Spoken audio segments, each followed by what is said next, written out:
પણ રીંગણા ભીંડા ગુવાર તુરિયા મરચા ટમેટા કાલે દવા છાંટી હોય 24 કલાક પૂરા ન થાય ને ત્યાં આપણા પેટમાં જાય ઝેર આપણા પેટમાં જાય. પાણી પત્રકના આંકડા ગાંધીનગર સચોટ નથી કે એક્સપોર્ટ ઇમ્પોર્ટની નીતિ હોય ને પાણી પત્રક ઉપરથી નક્કી થાય. આ વર્ષે નક્કી થાય કે મગફળીનું વાવેતર વધવાનું છે તો એ પ્રકારે સરકારે એક્સપોર્ટની તૈયારી રાખે તો ભાવ મળે. ઓર્ગેનિક ખેતી જેવું છે. સરકારે અમુક અધિકારીઓને દરેક ગામમાં 75 ખેડૂત પાસે ઓર્ગેનિક ખેતી કરાવવા આવો ટાર્ગેટ આપ્યો છે. અધિકારીએ શું કર્યું? ચોપડાઓ પર બધાને બતાવી દીધું ફલાણા ભાઈ ફલાણા ગામમાં આ ગાય આધારિત ખેતી કરે. સરકાર જ્યારે છે ને ઓર્ગેનિક મગફળી ને ઓર્ગેનિક શાકભાજી લેવાની ખબર પડી કે આ તો ઓર્ગેનિક જ નથી. મગફળી કપાસની કોઈ પણ પાક હોય એની અંદર 1/2 લીટર ગૌમૂત્ર અને 1/2 લીટર છાશ આ બંને નાખીને જો તમે છંટકાવ કરો ફ્લાવરિંગના ટાઈમે આપવાનું હોય ત્યારે દૂધ અને ગોળ છે કે શાકભાજી વાવતા ફેરોમોન ટ્રેપ વાપરો.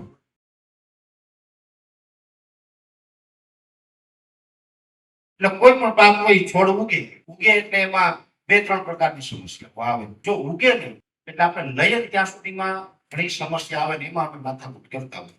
જો હમણાં તમને બધાને ખબર હશે ઘેડના ગામડાથી ઘણા ખેડૂત ભાઈઓ જુનાગઢ આવ્યા હતા 29 જુલાઈએ. ઘેડમાં જે આ કેમિકલ વાળું પાણી આવ્યું પછી વધારે વરસાદને કારણે ખેતરો ધોવાઈ ગયા એટલે અમને એમ લાગ્યું કે આ ખોટું છે. હવે આ લોકો ક્યાં સાંભળે નહીં કાંઈ. એમાંય પછી પાલભાઈ આંબલી મને ફોન કર્યો, પરેશભાઈ આપણે આવું કરવું છે. મારું એક ધ્યેય એવું હોય, મારો સ્વભાવ એવું છે, ખેડૂત માટે કોઈ સારી વાત લઈને આવે ને એની સાથે ખેડૂત માટે કોઈ એમ આવીને કે તમારું માથું જોઈએ, તમારું માથું આપી ગયું તો ખેડૂતનું ભલું થાય એટલે કહી દો ઉતાર તૈયાર કરો. પાલભાઈ આંબલી આવ્યા એટલે અમે કેમ કે પાલભાઈ છે એ પાછા છે ને પોતે ખેડૂત છે અને ખેડૂતની વેદના સમજે છે એટલે એ મારી પાસે આવીને કામ કરવું છે એટલે મેં કીધું હાલો હજારોની સંખ્યામાં લઈને અમે કલેક્ટર કચેરી ગયા, આવેદન આપ્યું. આ બધું કહી ગયું. આવા આવેદનો તો અમારે તો રોજનું થયું, આપવાના જ થાય. આજે આ ધોવાણ થયું, કેમિકલ વાળું પાણી એવું, કાલ સવારે અતિવૃષ્ટિ થઈને બીજા વિસ્તારમાં કઈ પાક નુકસાન થયો, અથવા તો તમે ચોમાસું લાંબુ ચાલવાનું છે, હવે કદાચ ન કરે નારાયણ એવું થાય પાથરા પકડાવવાનું પલાર થઈ ગયું, આપણા હાથમાં કઈ ન આવે. વળી પાછું અમારે કહેવાનું સર્વે કરાવો, સર્વે ન કરીએ તો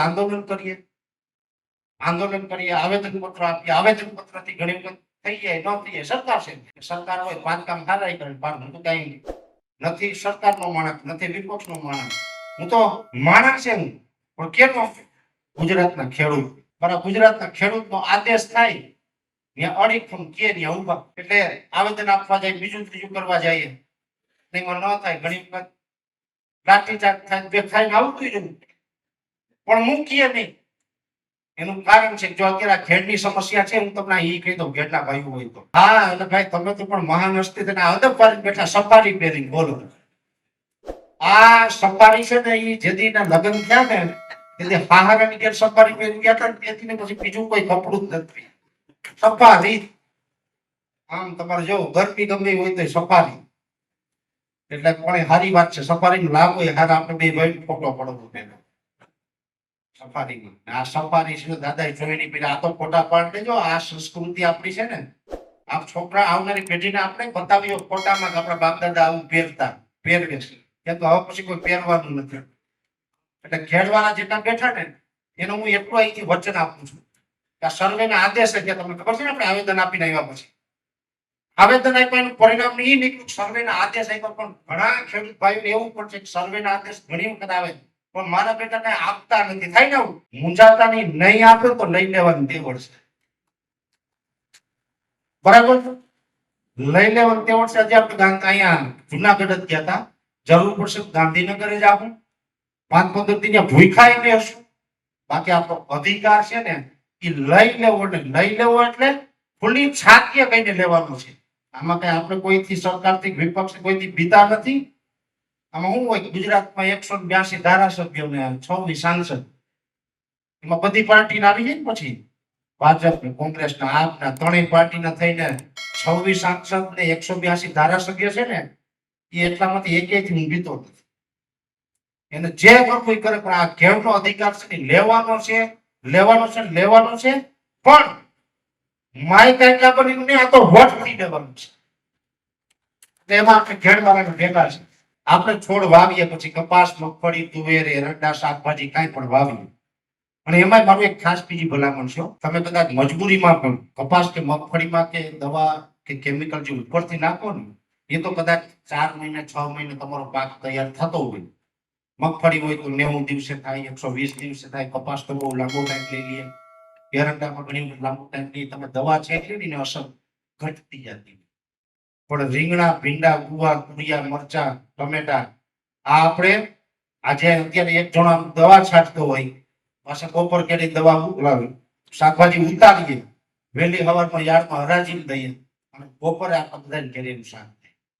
એટલે કાલે દવા છાંટી હોય ને 24 કલાક પૂરા ન થાય ને ત્યાં આપણા પેટમાં જાય, ઝેર આપણા પેટમાં જાય. આ ખૂબ ગંભીર વાત છે. શાકભાજી છે ને એને તો થોડુંક બાકાત રાખજો. પછી બાકી આ મગફળી કપાસ ને ઉગે તો એમાં હજી તમારે સમસ્યા આવે એનું નિવારણ થાય. ઉગે એટલે શું થાય કે પેલા તો મગફળીમાં આ વર્ષે મગફળીનું વાવેતર પુષ્કળ પ્રમાણમાં થયું.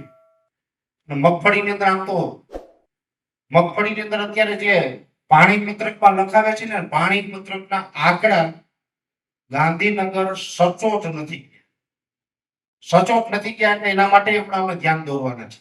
સચોટ નો જાય શું થાય કે એક્સપોર્ટ ઇમ્પોર્ટની નીતિ હોય ને પાણી પત્રક ઉપરથી નક્કી થાય. આ વર્ષે નક્કી થાય કે મગફળીનું વાવેતર વધવાનું છે, એ પ્રકારે સરકારે એની એક્સપોર્ટની તૈયારી રાખે તો ભાવ મળે. પછી વાહ આંકડા ખોટા ગયા હોય તો ભાવનું પણ ઓર્ગેનિક ખેતી જેવું છે.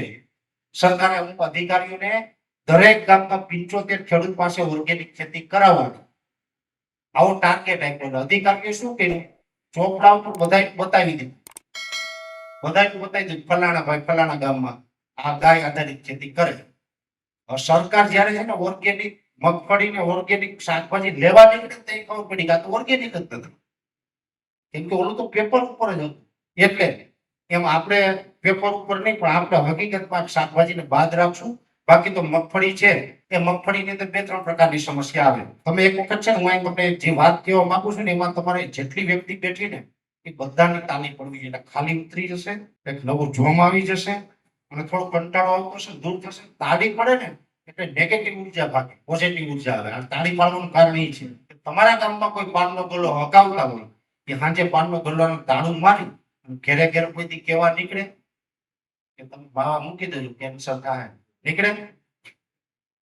અહીંયા એવું ઉદાહરણ છે. મને એમ કીધું કે આ ડીએપી યુરિયાના કેમિકલ બંધ થાય ને એવું ખેડૂતને કરાવવાનું છે. એ પાછી એગ્રો વાળા કહે એટલે આમ તમને વિચિત્ર લાગે કે ન લાગે?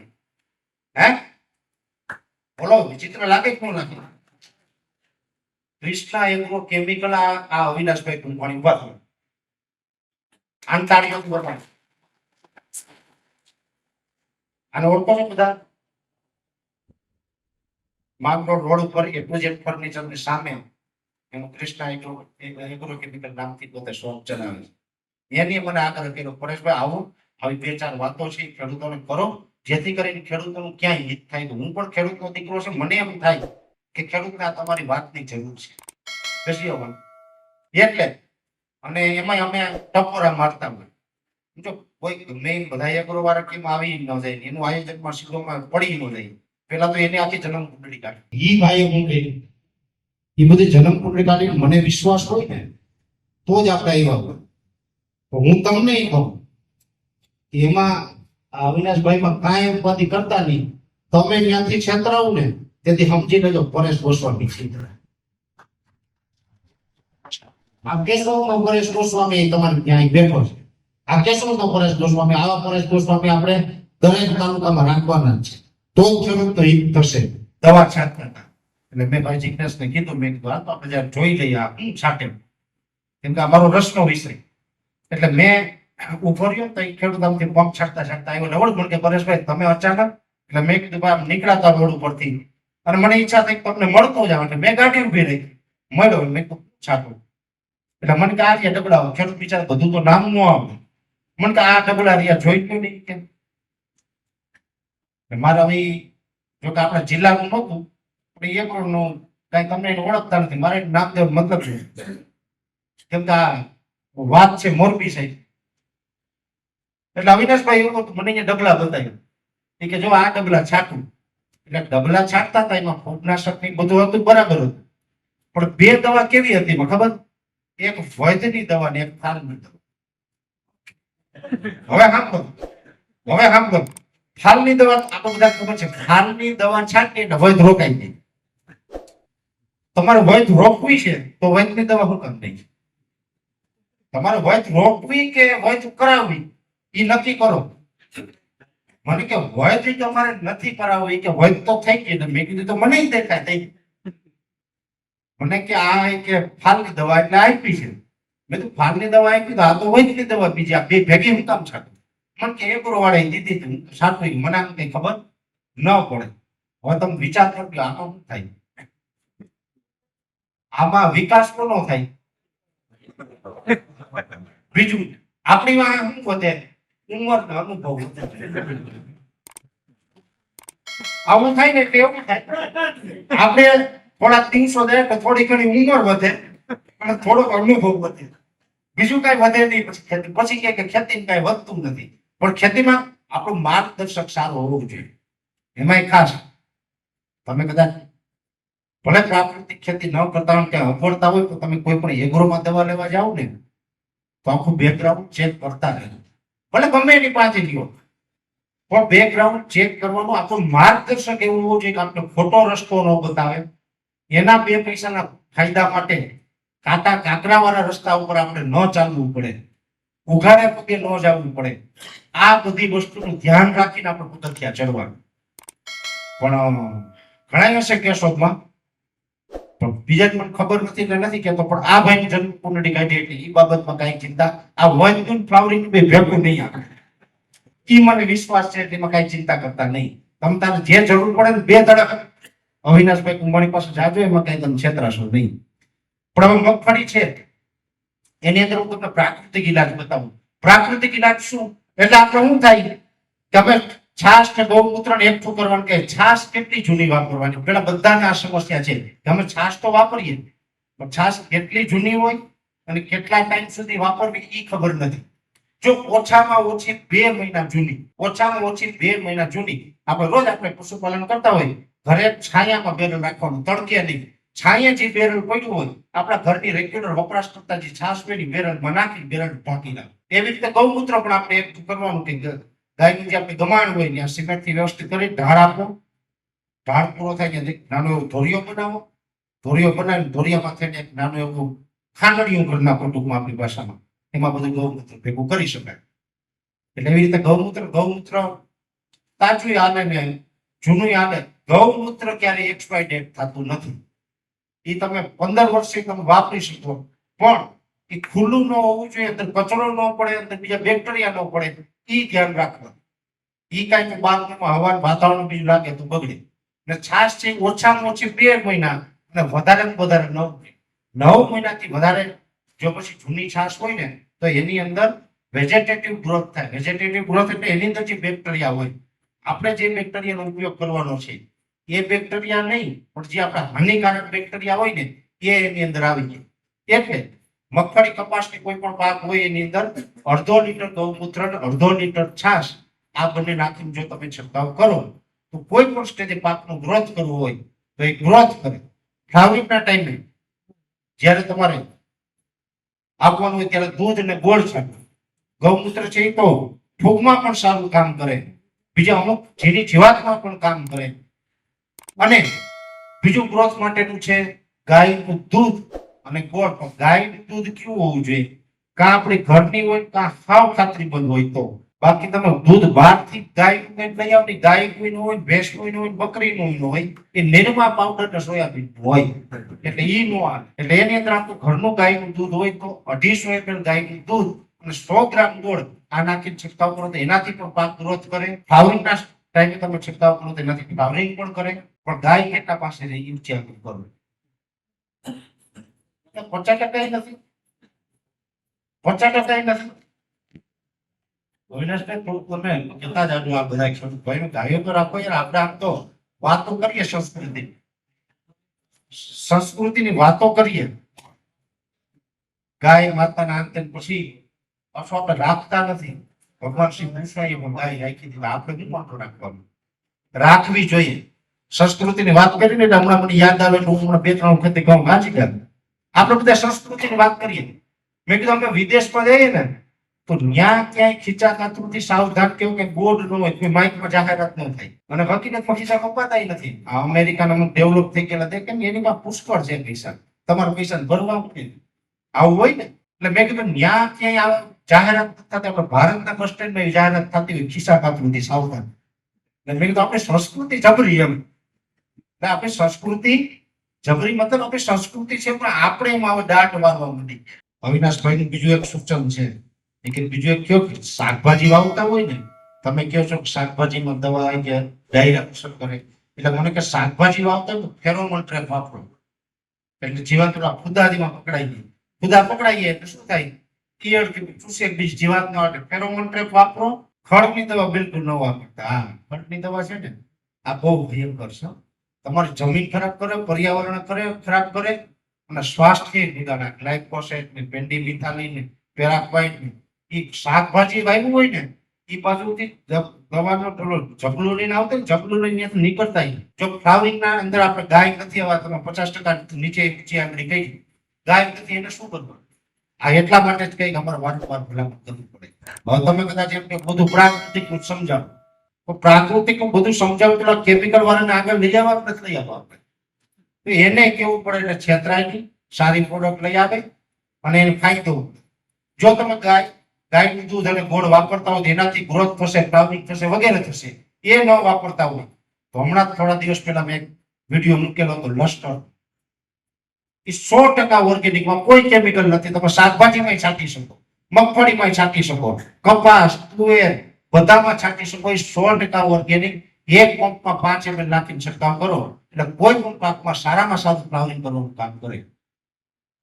એ પછી આપણે ઘણી વખત મની બેગનું કહેતા હોય, એમાં પ્રોટીન આધારિત એમિનો એસિડ આધારિત પાવડર છે. એક પંપમાં 50 ગ્રામ નાખીને છંટકાવ કરો તો ફ્લાવરિંગ ફરતું અટકાવે, ફ્લાવરિંગનું વજન વધારે, ફ્લાવરિંગને મોટું કરે અને વધારે ઉત્પાદન લેવામાં કામ આવે. એટલે કાં તો પછી આપણે એના તરફ જોવું છે. બીજી વાત છે કે આપણે આ વર્ષે ફૂગની સમસ્યા, ફૂગની અંદર પણ શરૂઆતમાં કાળી ફૂગ હતી જેને એસ્પરજીલનાઇઝર આપણે કહીએ. એની અંદર સ્યુડોમોનાસ અમે વારંવાર કહેતા ભાઈ બેક્ટેરિયા વાપરો, કેમિકલ કરતા બેક્ટેરિયા વાપરો. સ્યુડોમોનાસ છે એનાથી કંટ્રોલ કરો. તમે કોઈ પણ કંપનીના લઈ આવો, ગવર્મેન્ટના પણ યુનિવર્સિટીમાં મળે, પણ સારા બેક્ટેરિયા તમે આપો તો પણ કાળી ફૂગ કંટ્રોલ થાય. સફેદ ફૂગ હોય તો ટ્રાઇકોડર્માની અમે ભલામણ કરતા હોય. એ શેના માટે કરીએ તો ટ્રાઇકોડર્મા દરેક કંપની બનાવે, ગવર્મેન્ટ આપે, ગવર્મેન્ટ તો સબસિડીમાં ઘણી વખત આપે છે. તો એ ટ્રાઇકોડર્મા છે ને એક પ્રકારના બેક્ટેરિયા છે. એ બેક્ટેરિયા છે ને એનાથી પણ તમે સફેદ ફૂગ કંટ્રોલ કરી શકો.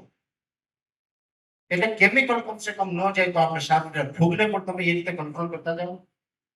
અને બાકી તો અમે ઘણી બધી પ્રકારના વિડીયો મૂકીએ છીએ. મેં આપને કીધું ને કેમ કે તમામ વાત કરવી હોય તો 5 દિવસ રોજ 5 કલાકનું લેક્ચર જોઈએ. પણ આજ તો ખાલી તમે બધાને મળવા આવ્યો છો, વારંવાર કહેતા હોય કે આ બધું પરિવાર તો પરિવારને ક્યારેક મળવા આવવું પડે. તમે બધા વડીલો છે, 2-5 વાતો તમને એમ થાય કે આપણે આવ્યા છે તો કંઈક બોલવું એટલે કરી. પણ વિડીયો મૂકીને અમે દરેક પ્રકારની માહિતી આપીએ છીએ. ત્યાં તમે બિંદાસ એ જોઈને અપનાવજો, એમાં ક્યાંય તમારો પ્રોબ્લેમ આવશે નહીં. જે બેક્ટેરિયા હોય ને એટલે વાત વચ્ચે આવી એટલે એ પણ કીધું કે સમાજને મુદ્દો આ લગતો ટચ કરે છે. બેક્ટેરિયા છે ને એ ટ્રાઇકોડર્મા હોય કે એ સ્યુડોમોનાસ હોય, એની અંદર જે તમે નાખો ને મલ્ટીપ્લાય થાય એટલે બેક્ટેરિયાની સંખ્યા વધે એટલે બીજા બેક્ટેરિયાને ખાય. એમાં કયો નિયમ લાગુ પડે ખબર? ગીતાજીની અંદર ભગવાન શ્રી કૃષ્ણએ એક શ્લોક લખેલો છે. એ શ્લોકને કહેવામાં આવે છે જીવ જીવસ્ય ભોજન. એક જીવ બીજા જીવનું ભોજન છે. પણ એમાં પાછું વર્ણન એવું છે કે જે જીવ માંસાહારી હોય ને બીજા જીવને ખાઈ શકે ને, ગાય ઊભી હોય તો એને સિંહ ખાઈ જાય, કૂતરો છે એ બીજા પશુ પક્ષી ખાઈ જાય, બિલાડી છે ખાઈ જાય. પણ જેટલા છે ને આ પરભક્ષી છે કે બીજી જીવને ખાઈને પોતાનું પેટ ભરે છે ને, એ પાણી પીને એટલે જીભ બહાર આવે ને. સિંહ પાણી પીવે જીભ બહાર આવે, કૂતરો પાણી પીવે જીભ બહાર આવે, બિલાડી પાણી પીવે જીભ પી. જેની જીભ બહાર નીકળે તેનું આંતરડું ટૂંકું હોય. ટૂંકું આંતરડું હોય એટલે માંસ પચાવી શકે ને એવી ક્ષમતા હોય. એક જ પ્રાણી આખી પૃથ્વી ઉપર એવું છે, એની જીભે બહાર નથી નીકળતી અને માંસ ખાય એ માણસ. એટલે બાબુભાઈ આપણી જીભ બાઈને નથી નીકળતી એટલે આપણે ખાવું કે ન ખાવું આપણે નક્કી કરતા. આ મારી વાત નથી, ગીતાજી ભગવાન કૃષ્ણએ કીધું એટલે કૃષ્ણની વાત માનવી હોય તોની વાત છે. મારું ન માનતા પણ એનું તો માનો. અને આમાં તમને બધા નથી કેતો, મને વિશ્વાસ છે તમે બધા એવા બધા સરખાવવા. છોકરાઓનું ધ્યાન રાખો. કુદીક કે ભજીયાના પ્રોગ્રામમાં જાઓ તો કુદીક ગાડી લઈને જાજો. ન્યાય ગાડી લઈને જાજો. કામ કરીને આવું હશે. ઘણી વખત એવું નથી, જો છોકરા જાય ને ઘણી વખત ભજીયા બનવું પણ એ બિચારા શું હોય કે ભજીયા ખાવા જાવ તો પછી એમને તો હાવ ભજીયા શું ખાવા, તો થોડાક પ્લાસ્ટિકના ગ્લાસ લે, એકાદ બે પેકેટ સિંગના લે, બે ત્રણ સોડાની બોટલ લે અને ઈ વળી લઈને જતા હોય, બાકી બીજું કઈ નહીં. પણ તમે આટો મારવા જાવ તો ખબર પડે. એટલે આવું બધું આપણે કાળજી રાખવા. નગરમાં થાય શું પછી આપણે આખી રાત આપણી જેમ દડે રાખી દરાહે નહીં કાંઈ. ને આપણે છે ને આ માન કરીને હવે બધા ભાઈ ભાગ થતા થતા જમીનો ટૂંકી થઈ ગઈ. અને પછી એમ થાય ફલાણા ભાઈના છોકરા ઉપર 35 લાખનું દરદ થયું કે હવે એ ઓલું આથમનું કટકું વેસી ભર દે. ભાઈ તો ક્યાં જાય, છોકરા કરે બધા બાપા ભેરા. પોતે તો સરઘસ કરી કરીને મોટા થયા, હેરાન થયા, દુખી થયા, છોકરાને ભણાવ્યા, બધું કર્યું. બધું કરીને આશા જાગે હવે છોકરો જુવાન થઈ ગયો, માં કંઈક કમાઈને દે તો ઓલું 35 લાખનું દરદ દે ભલે પછી કટકું વેસી. એટલે આવું ન થવા દેવું હોય ને તો કઈ કઈ પ્રોગ્રામમાં આટો મારતા જાય એટલે આપણે વાંધો નહીં આવે. બાકી લગભગ આપણે આવ્યા ત્યારે ટૂંકમાં થોડીક બે ત્રણ વાતો મેં આપણે કરી છે. વિશેષ ગમે ત્યારે તમારે જરૂર પડે એક સારુંથી હાથ પાડો ને તમે આપણે ખેડૂતની ભાષામાં હાકલ મારો ને, અહીંથી હાકલ મારો એટલે જુનાગઢ અમારે સંભળાય. કેમ કે આપણે બહુ સેટા નથી અને જુનાગઢ સંભળાય એટલે મારે અહીંયાથી ઝાંઝેડા રહું છું ને ત્યાંથી સીધો બાયપાસ પકડાય આવવા ખાલી અડધી કલાક થાય. એટલે તમે ગમે ત્યારે હાથ પાડો ને અડધી કલાકમાં હું આવી ગમે ત્યારે કામ પડે ત્યારે બોલાવું છું. આજે આ ખાલી ફક્ત મળવા આવ્યું તો અહીં કોઈ હેતુ હતો નહીં, કોઈ લાંબુ લેક્ચર તો આવ્યું જેટલું તમને બીજું કઈ કહેવાનું નતું, ખાલી માત્ર મળવા આવ્યું એટલે 2-5 વાતો કરી. આની અંદર તમારે અહીંથી લઈને જવાનું છે કે કેમિકલ રાસાયણિક ખાતરના બધું બંધ કરીએ અને પશુપાલન પણ સાથે સાથે થોડું કરીએ. અને એની સાથે યુવા પેઢી છે કે જે ભણેલી પેઢી છે એને આપણે ગમે એમ કરીને આપણે ભણેલા જે યુવાનો છે ને એને ખેતી તરફ લઈ આવીએ. એ લોકો જો ખેતી તરફ આવશે ને તો એની જે ભણેલા ગણેલા છે એની અંદર જે આવડત છે, એની અંદર જે રહેલું ટેલેન્ટ છે, એ ટેલેન્ટનો લાભ લઈ અને આપણે આપણી ખેતીને સદ્ધર બનાવીએ. બાકી જો આપણે એમાં ભાગિયાથી જ કરાવશું, ગોધરાવાળા મજૂરથી જ કરાવશું ને તો આપણી ખેતી અત્યાર સુધી આગળ નથી આવી, એમ હજી પણ આગળ નહીં આવે.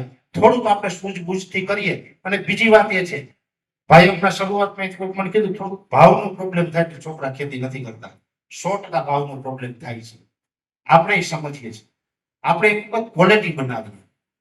આપણી પાસે ક્વોલિટી હશે ને તો આપણે પછી પાછળથી ને એક્સપોર્ટ માટે પણ દબાણ કરી શકીએ. હવે અત્યારે આપણે એક્સપોર્ટમાં જો ક્વોલિટી રિજેક્ટ થાય એમ હોય તો આપણે કોઈ દબાણ કરીને મતલબ નથી. એટલે આપણે ક્વોલિટી બનાવીએ, ઉત્પાદન વધુ લઈએ. ભાવ આપણા હાથમાં નથી, ઉત્પાદન વધુ લેવું ને એ થોડુંક આપણા હાથમાં છે. એટલે જમીન સુધારી ઉત્પાદન વધુ લઈએ અને ખેતીની અંદર ખર્ચ ઘટાડીએ. જેટલો તમે ખર્ચ ઘટાડો ને એટલો આપણો નફો વધી જાય. બરાબર ને? જેટલો શક્ય હોય ને એટલો તમે ખર્ચ ઘટાડો ને આ ખર્ચ ઘટાડી વધુ ઉત્પાદન, ક્વોલિટી વાળું ઉત્પાદન લઈ આવો જેથી કરીને ખેડૂત આગળ આવે. એટલે આજે તમને મળવા આવ્યો તો આ વાત કરી અને અંતે તમારો કોઈ પ્રશ્ન હોય, મને લાગે ભાઈ ઉભા થયા એટલે એને કઈ પ્રશ્ન હશે એનો જવાબ દેશું. તમારો કોઈ પ્રશ્ન હોય તો પણ મને કહેજો, ભાઈનો પ્રશ્ન નહીં. અને પછી બધાને મારે વ્યક્તિગત પણ મળવું છે, બધાને હાથ મિલાઈ લો, બધા એક ફોટો પાડી લેવો. એટલે કોઈ ઉભા થતા નહીં. વંદે માતરમ. ભારત માતા કી જય. જય જવાન, જય જવાન. ગાય માતા વિશે તમે જે વાત કરી એના વિશેની મારે વાત કરવી છે. ગાય રાખતા તો નથી બરાબર, ગાય રાખવી છે. જે રાખે છે એને તો ગાયમાં પ્રશ્ન એક ઈ જોરદાર આવ્યો છે કે અત્યારે કેમિકલ પેસ્ટિસાઇડ વધતું જાય છે બરાબર. તો કેમિકલ પેસ્ટિસાઇડ થી ગાય ગાભણ રહેતી નથી. આવો પ્રશ્ન એક તમે વરદી પહેલા કર્યો હતો. તો એના માટે હવે આમાં ડોક્ટર શું કહે કે તમે મિનરલ મિક્સર આપો. મિનરલ મિક્સર આપવાથી કઈ ફાયદો નથી. આપણી પાસે ગાયને ખવડાવે જમીનમાંથી સારો નથી બરાબર. ગાયને બીજ દાન કરે ને, મેં આ 2 વર્ષ પહેલા મુદ્દો ઉઠાવ્યો. ગાય હોય ભેંસ હોય, જો આ છે ને કોઈ બીજી રીતે ન લેતા, પણ હું તમને છે ને મારું સર્વે કરેલું એક વાત કરું છું. ગાયને ને ભેંસને પ્રોબ્લેમ છે એટલું નહીં, માણસને પ્રોબ્લેમ છે, વાયુની અત્યારે તકલીફ છે. હવે હું તમને આનો અવરોધ ન કરતા બાકી પાસે કે માગો માફી હું પાસે માગી જાડી જામડીનું છે ભગાય.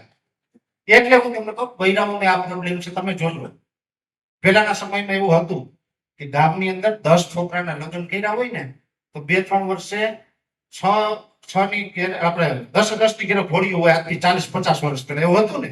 હવે અત્યારે શું થાય 4 ની ઘરે ઘોડીઓ હોય 6 જણા ગાયને હોસ્પિટલના ધક્કા ખાય. આ બધું કેમિકલ પેસ્ટિસાઇડ અસર છે. એટલે જ અમે કહીએ કે ગાય રાખો અને ગાય આધારિત ખેતી કરો એટલે ગાયને તમારે કેમિકલ વાળું ન દેવું પડે. ઓર્ગોનિક કરવું છે તો ઝાડવા વાવવાનું કઈ વિષય નથી. ઓર્ગોનિક તો કરવું છે પણ કોઈ એટલી જગ્યા રોકી. તો તમે મારા વિડીયો જોતા જાઓ.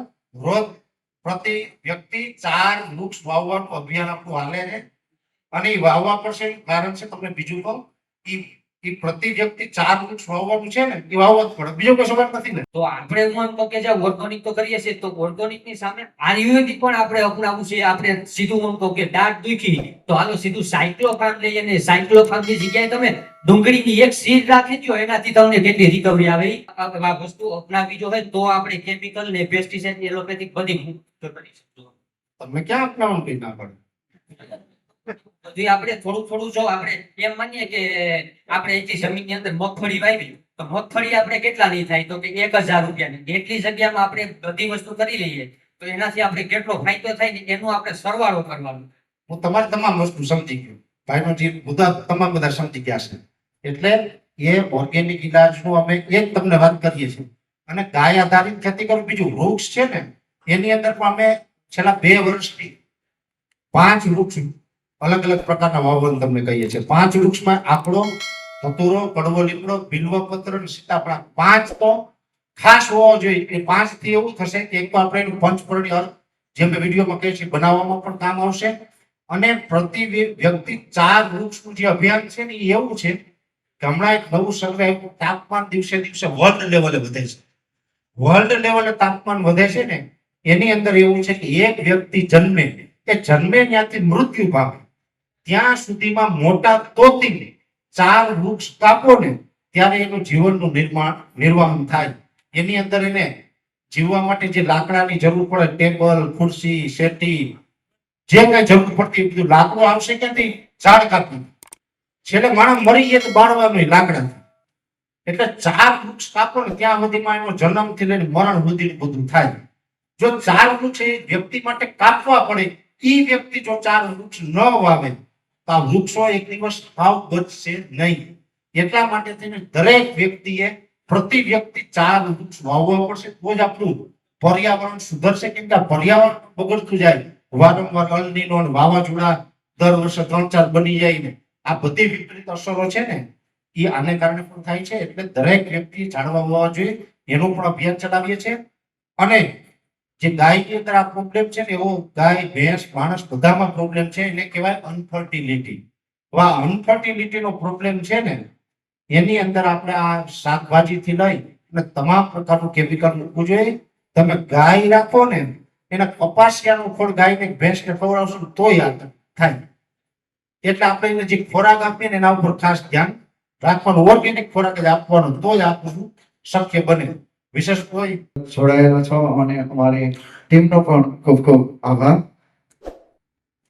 અને અહીંયા ખેડૂતોના બધાના નામ ન આવડે પણ અમારા બાલા ગામના મોટા ખેડૂત કહેવાય એવા બાબુભાઈ કરકર, મગનભાઈ કુંભાણી, જયંતિભાઈ રાખોલિયા સમઢિયાળાથી, મુકેશભાઈ ભલાણી તેમજ દીપુભાઈ અમારા મિત્ર જ છે સિલોદરના અગ્રણી ખેતીવાડી કિશોરભાઈ લાડાણી. આ બધાનો પત્રથી ખૂબ ખૂબ અહીંયાથી અમે આભાર વ્યક્ત કરીએ છીએ. અને હવે સાહેબને 2 મિનિટનું સૂચન કરવાનું છે તો આપો. શાકભાજી આપણે પરેશભાઈ વાત કરી છે કે વધુ જે શાકભાજીમાં ઉપયોગ થાય છે જે છટાય છે તો આપણે બધાની રોજની જરૂરિયાત શાકભાજી બધાની જરૂરિયાત છે. મારી તમારી બધાની તો આપણે બધા છે બરાબર છે. તો અત્યારે દેશી બીજમાં શાકભાજીમાં કામ કરું છું. મારું બીજ અત્યારે આખા ગુજરાતમાં, બહારના રાજ્યોમાં અને વિદેશમાં જાય છે. અને ખાસ તો બધાને મારી સલાહ શું કરું, 1 મિનિટ પૂરતો સમય લઉં છું કે બધું પોતાના બધા ખેડૂતો છે, હું પણ ખેડૂત છું, તો તમારું ઘરે વાડીએથી જેટલી જગ્યામાં મળે શાકભાજીની તમે હાથથી શરૂઆત કરો.